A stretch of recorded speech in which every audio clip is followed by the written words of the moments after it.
মাটির নিচ থেকে কিভাবে এত বিপুল পরিমাণ স্বচ্ছ পানি বের হয়, এই বিষয়টি কখনো ভেবে দেখেছেন?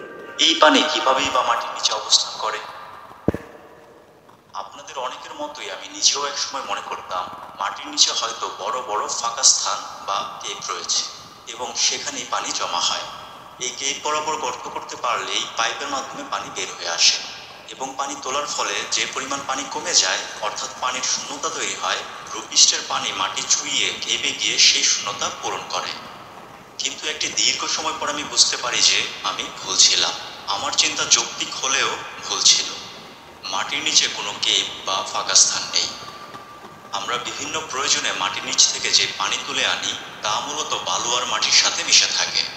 এখন স্বাভাবিকভাবেই প্রশ্ন আসবে, পানি যদি মাটি আর বালুর সাথে মিশেই থাকে তবে পানি এত স্বচ্ছ থাকে কিভাবে? সেই সাথে এত বিপুল পরিমাণ পানি অল্প সময়ের মধ্যে মাটি আর বালু থেকে কিভাবে আলাদা হয়? এই প্রশ্নগুলোর উত্তর খুঁজতেই নিজ চেষ্টায় এই মডেলটি তৈরি করেছি। আশা করি প্রশ্নগুলোর বোধগম্য উত্তর দিতে পারবো। সেই সাথে এই ভিডিওতে মাটির নিচে থাকা তেল এবং গ্যাস সম্পর্কেও বলা হবে। 71% ভূপৃষ্ঠ পানি দ্বারা বেষ্টিত, যার ফলে দূর থেকে পৃথিবীকে নীল দেখায় এবং এই জন্য পৃথিবীকে বলা হয় ব্লু প্ল্যানেট বা নীল গ্রহ। খালি চোখে পৃথিবীর পৃষ্ঠে যে পানি দেখা যায় এর বেশিরভাগই ব্যবহারের অযোগ্য।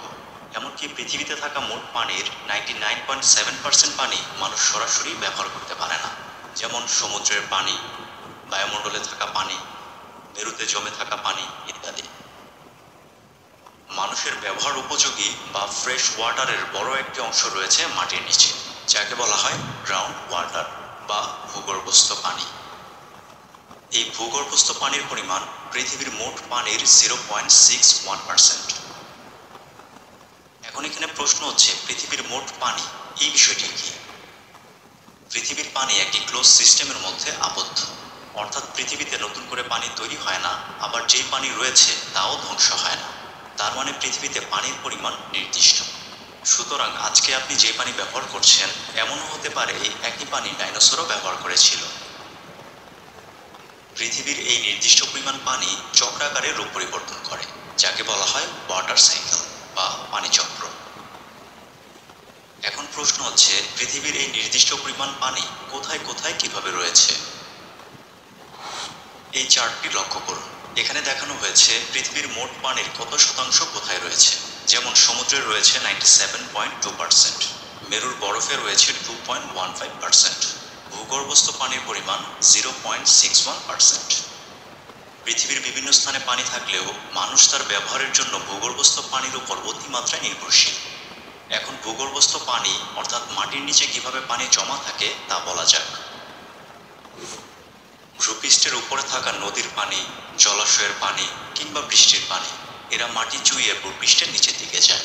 অনেকটা বালুর মধ্যে পানি দিলে যেমন পানি নিচে চলে যায়, ঠিক তেমন। তবে এখানে একটি বিষয় রয়েছে, পানি যদি মাটি চুইয়ে শুধু নিচেই যেতে থাকে তবে পানি অনেক গভীরে চলে যাবে এবং পানি এতটাই নিচে চলে যাবে যে সেখান থেকে পানি তোলা সম্ভব হবে না। কিন্তু ভূপৃষ্ঠের নিচের মাটিতে বিভিন্ন ধরনের শিলার স্তর রয়েছে। এদের মধ্যে এক ধরনের শিলার স্তর হচ্ছে অ্যাকুইফার। এই অ্যাকুইফার নুড়ি, বালি, পলি এগুলো দিয়ে তৈরি। অ্যাকুইফারের বৈশিষ্ট্য হচ্ছে এই শিলাস্তরকে পানি ভেদ করতে পারে না, অর্থাৎ অ্যাকুইফারে থাকা নুড়ি বালির ফাঁকে ফাঁকে পানি জমা থাকে এবং এই পানিকেই বলা হয় ভূগর্ভস্থ পানি। অ্যাকুইফারের সাইজ ছোট থেকে বড় হতে পারে। এটি ভূপৃষ্ঠের নিচে বিভিন্ন গভীরতায় থাকতে পারে এবং বিভিন্ন বৈশিষ্ট্য সম্পন্ন হতে পারে। আমেরিকাতে ছোট বড় মিলিয়ে 68টি অ্যাকুইফার রয়েছে। নিউজিল্যান্ডে রয়েছে 200টির মতো। বাংলাদেশের ক্ষেত্রে একজ্যাক্ট সংখ্যাটি খুঁজে পাইনি, তবে বাংলাদেশের ভূমির নিচে থাকা অ্যাকুইফার খুব একটা গভীরে নয়। বাংলাদেশের ভূগর্ভস্থ পানি সম্পর্কে বিস্তারিত তথ্যের কিছু লিঙ্ক ভিডিও ডেসক্রিপশনে দেওয়া থাকবে। এখন অ্যাকুইফারের বালি এবং পলির ফাঁকে থাকা পানি কিভাবে উপরে আসে তা বলা যাক।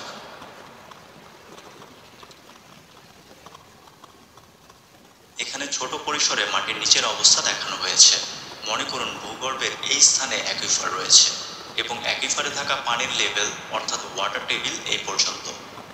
এখানে খেয়াল করুন, পানি কিন্তু বিশাল কোনো ফাঁকা স্থানে অবস্থান